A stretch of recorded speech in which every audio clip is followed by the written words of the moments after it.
Hi friends, எல்லோரும் எப்படி இருக்கீங்க? இன்றைக்கி நம்ம தம்பி மட்டன் பிரியாணி கேட்டாங்க. அதனால் அரை கிலோ மட்டன் எடுத்துகிட்டு மட்டன் பிரியாணி செஞ்சுருக்கோம். ரொம்ப ஈஸியாக செஞ்சிடலாம். வீட்லேயே எப்படி ஈஸியாக செய்யலாம் அப்படின்ட்டு பார்க்கலாங்க. மட்டன் பிரியாணிக்கு தயிர் பச்சடி ரெடி பண்ணியிருக்கிறோம். ரொம்ப டேஸ்ட்டாகவும் இருக்கும். வாங்க எப்படி செய்கிறதுன்னு பார்க்கலாம். உங்களுக்கு இந்த வீடியோ பிடிச்சிருக்கு அப்படின்னா லைக் பண்ணிவிட்டு பாருங்கள்.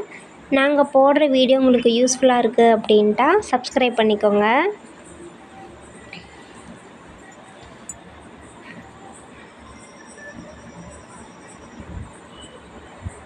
இப்போ பிரியாணிக்கு தேவையான பொருள்லாம் ரெடி பண்ணுறேங்க. 2 பெரிய வெங்காயம் எடுத்துருக்கிறேன். இதை கட் பண்ணி எடுத்துக்குவோம்.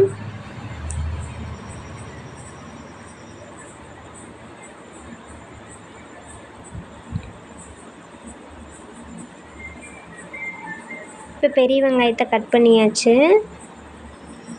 நம்ம தக்காளி எடுத்துக்குவோம். அடுத்து தக்காளி கட் பண்ணிக்கலாம். நான் ஒரு பெரிய சைஸ் தக்காளி மட்டும் எடுத்துருக்கிறேன்.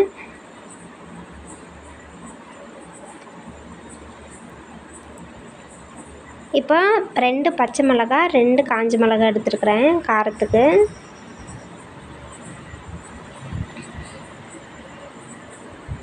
நான் இன்றைக்கி 2 டம்ளர் அரிசி வச்சு செய்ய போகிறேங்க பிரியாணி. அரை கிலோ மட்டன் எடுத்துகிட்டு நான் 2 டம்ளர் அரிசி எடுத்துருக்கிறேன். 2 டம்ளர் அரிசிக்கு 4 டம்ளர் தண்ணி சேர்த்தா போதுமானதாக இருக்கும்.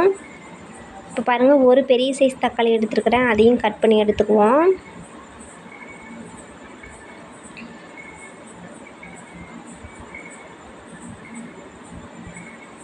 இஞ்சி பூண்டு பேஸ்ட்டு ரெடி பண்ணியாச்சு. பிரியாணிக்கு தேவையான கறிவேப்பிலையும் எடுத்தாச்சு. இப்போ கொத்தமல்லி இலையும் புதினா இலையும் கட் பண்ணி எடுத்துக்குவோம்.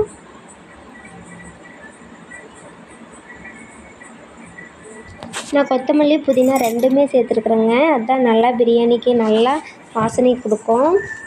இப்போ பாருங்கள், அரை கிலோ அளவுக்கு மட்டன் எடுத்துருக்குறோம். இதை நல்லா கழுவி எடுத்துக்குவோம்.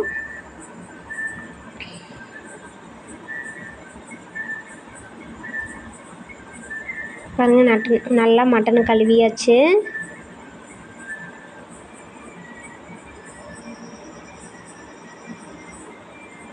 இப்போ குக்கர் எடுத்துக்குவோம். குக்கர் நல்லா சூடானோடனே 3 ஸ்பூன் அளவுக்கு எண்ணெய் சேர்த்துக்கிறேன்.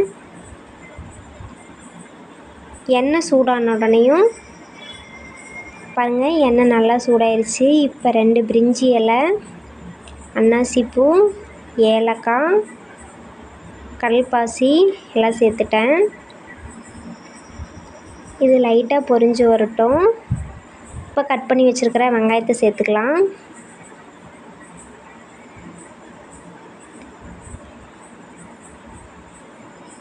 பாருங்கள், வெங்காயம் நல்லா வதங்கட்டும்.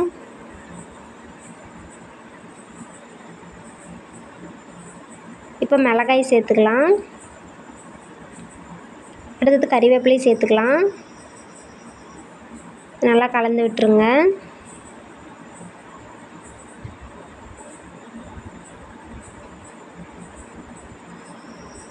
இப்போ பாருங்கள், இஞ்சி பூண்டு பேஸ்ட்டும் சேர்த்துட்டேன். இது நல்லா கலந்து விட்டுருங்க.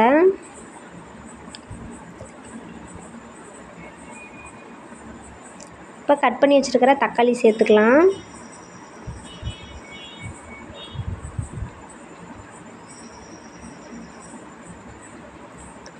தக்காளி நல்லா வதங்கி வரட்டும். இப்போ நம்ம மட்டனை சேர்த்துக்கலாம்.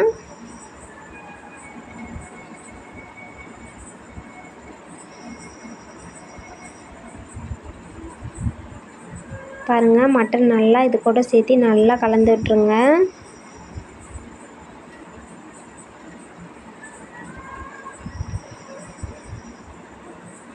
இப்போ மட்டனுக்கு தேவையான அளவுக்கு கொஞ்சமாக மஞ்சள் தூள் சேர்த்துக்கலாம்.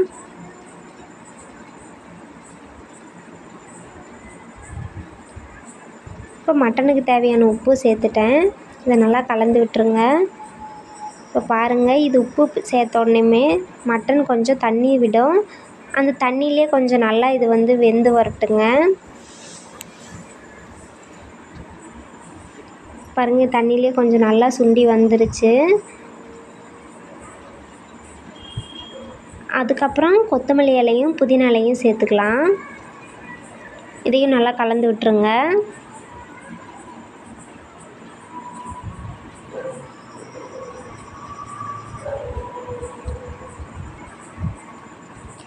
நான் இன்றைக்கி தேங்காய் பால் வச்சு தாங்க மட்டன் செஞ்சுருக்கிறேன், மட்டன் பிரியாணி. இப்போ நான் அரை மூடி அளவுக்கு தேங்காய் எடுத்து மிக்சியில் நல்லா அரைச்சி பால் எடுத்துருக்கிறேன். நான் 2 டம்ளர் அளவுக்கு தேங்காய் பால் சேர்த்துக்கிறேன். இன்னும் 2 டம்ளர் அளவுக்கு தண்ணி சேர்த்துக்கிறேன். நான் 2 டம்ளர் அரிசிக்கு 4 டம்ளர் அளவுக்கு தண்ணி சேர்த்துருக்குறேன். இப்போ தேங்காய் பால் சேர்த்துனதுக்கப்புறம் நம்ம அரிசி சேர்த்துக்கலாம்.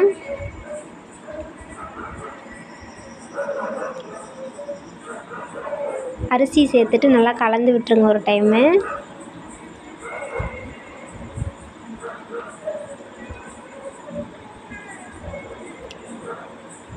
இப்போ 1 ஸ்பூன் அளவுக்கு நம்ம நெய் சேர்த்துக்குவோம்.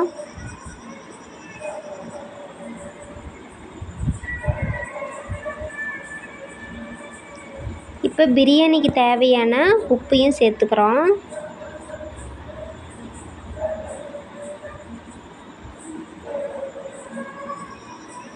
ரெண்டு ஸ்பூன் அளவுக்கு நீங்கள் பிரியாணி மசாலா சேர்த்துக்கோங்க.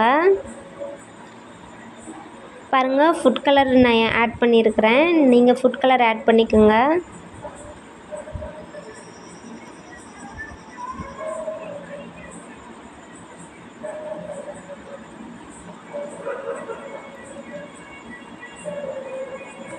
அவ்வளோதாங்க, இதை நல்லா கலந்து விட்டுருவோம். கலந்து விட்டு இப்போ குக்கர் மூடி வச்சிடலாம். ஒரு 2 விசில் விடுங்க போதும்.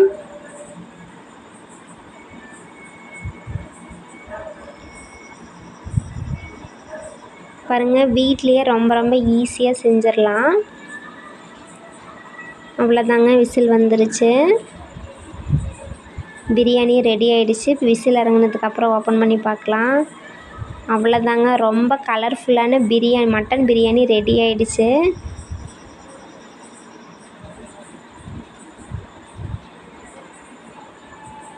அவ்வளோதாங்க, ரொம்ப ஈஸியாக வீட்டில் இருக்கிற பொருளை வச்சே நம்ம ஹெல்த்தியாக பிரியாணி செஞ்சிட்டோம்.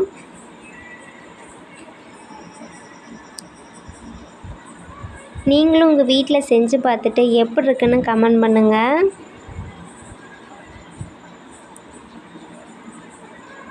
Thanks for watching. Bye friends.